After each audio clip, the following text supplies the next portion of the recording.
Assalamualaikum warahmatullahi wabarakatuh.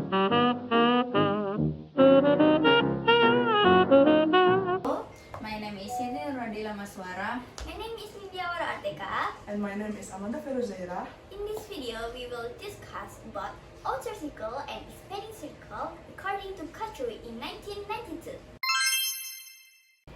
According to Katru 1992, word Englishes are divided into three circles: inner, outer, and expanding. Singapore belongs to the outer circle because English has an official role, while Indonesia is part of the expanding circle, where English is used as a foreign language. This video discusses Singaporean English and Indonesian English based on this model. Singaporean English is a variety of English that has developed in Singapore as a result of contact between English and local language, such as Malay, Mandarin, Hokkien, and Tamil.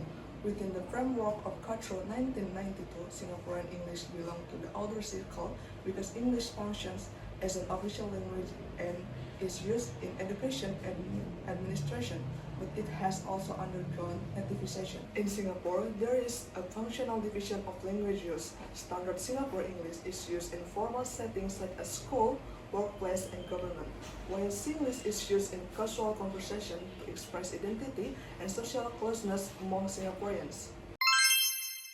According to data from the journal English as a Lingua Franca in Southeast Asia's Expanding Circle, about 80% of Singapore's population, or approximately 3.1 million people, use English in their daily lives because English is the language of education, work, and interethnic communication in Singapore. In terms of phonology, Singaporean English tends to have a flat intonation patterns. Its pronunciation is strongly influenced by local language such as Chinese dialect and Malay. Another common feature is the reduction of final sounds. For example, like the word best is often pronounced as best. Moving on to grammar, Singaporean English is often shows the omission of the verb to be. For instance, speakers may say she very smart instead of she is very smart. In addition, tense marking is frequently unclear, so speakers may say yesterday he go school rather than yesterday he went to school. In terms of vocabulary and pragmatics, Singaporean English is well known for its use of discourse particles such as la, le, me, and a. These particles are used to express attitudes, emotions, emphasis, and social closeness rather than grammatical meaning.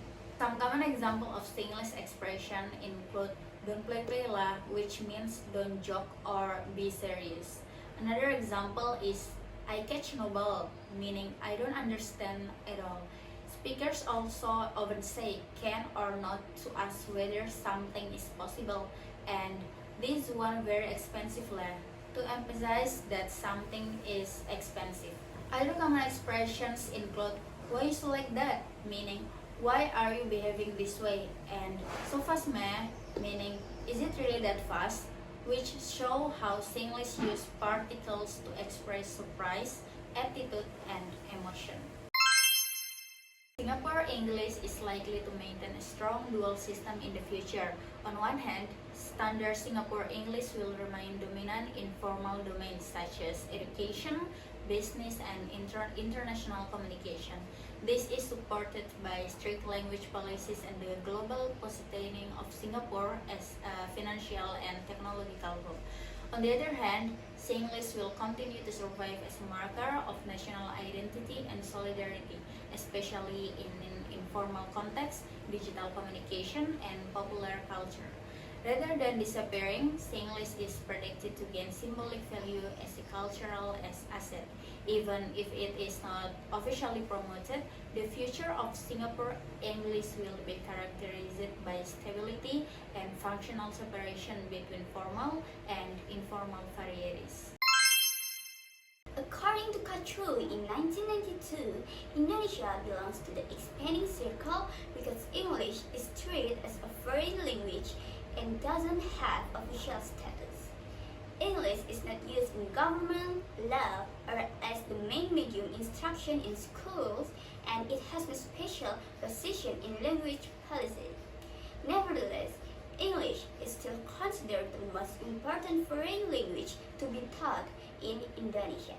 The social function of English in Indonesia is limited and context-dependent. English is mainly used for education, international communication, professional purposes such as university presentation, tourism, and business communication, but is rarely used in everyday conversation. According to the data from the journal English as Lingua Franca in Southeast Asia's Spanish Circle, about 5% of Indonesian population or around 13 people use English to some degree, even though English is not an official language. Indonesian English shows distinctive grammatical patterns influenced by Bahasa Indonesia. One common feature is noun phrase structure. In English, the modifier comes before the noun, such as example, but in Indonesian it comes after, such as buku ujian. Because of this, Indonesian speakers often produce expressions like book exam. Another grammatical feature is the misuse of auxiliary verb and tense. Since Indonesian doesn't use auxiliaries or verb change from times, speakers may say am I look good instead of do I look good, and yesterday I go to campus instead of yesterday I went to campus. In pronunciation, Indonesian English also has unique features.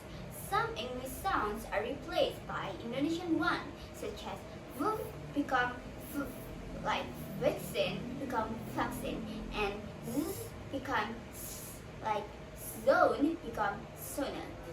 Another common feature is diphthong simplification and hypercorrection. For example, they may be pronounced as they, and developer may become developer as speakers try to sound more like English. The influence of Bahasa Indonesia on the use of English often appears in the form of coda mixing, namely the insertion of Indonesian words or particles into English sentences.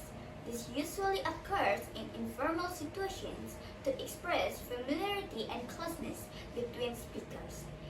The addition of words such as cuy, ya, lah, dong, and ni can be seen in sentences like let's eat cuy, come here ya, and relax lah, it's okay. In addition, speakers often add the particle dong in sentences like help me dong please or ni in look at this ni. The word aja is also commonly used as in sesuai aja as well as ko in a sentence like why is it like that ko? This example shows that Indonesian pragmatic structure continued to influence the use of English in everyday communication. Indonesian English is expected to develop more gradually and less uniformly. English in Indonesia functions mainly as a foreign language, not a second language. In the future, Indonesian English will likely be influenced by local linguistic structure, resulting in a distinct accent, vocabulary choice, and pragmatic styles. Indonesian English will continue to emerge as a developing variety shaped by multilingualism and local identity.